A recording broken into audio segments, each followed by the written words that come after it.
বেনাপোল বন্দরে আমদানিকৃত bleaching powder ঘোষণায় শাড়ি কাপড়ের চালান আটক করেছে বেনাপোল কাস্টম কর্তৃপক্ষ।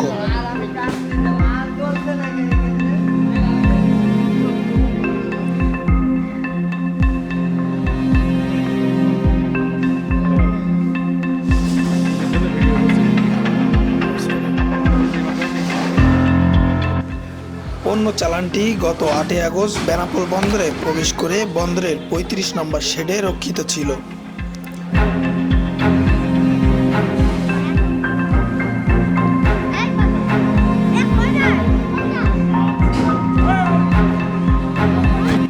পণ্য চালানটি ছাড় করতে চৈতি এন্টারপ্রাইজ নামের একটি C&F এজেন্ট প্রয়োজনীয় কাগজপত্র বেনাপোল কাস্টম হাউসে দাখিল করেন।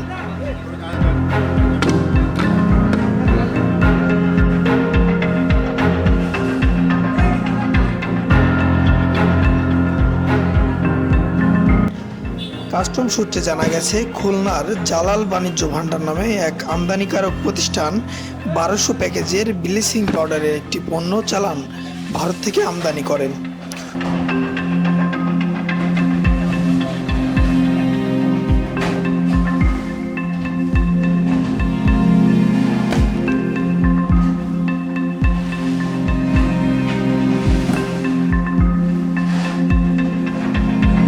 পণ্য চালানটি রপ্তানি করেছেন কলকাতার চারুবালা নামের একটি রপ্তানিকারক প্রতিষ্ঠান, যার ওজন 33,120 কেজি।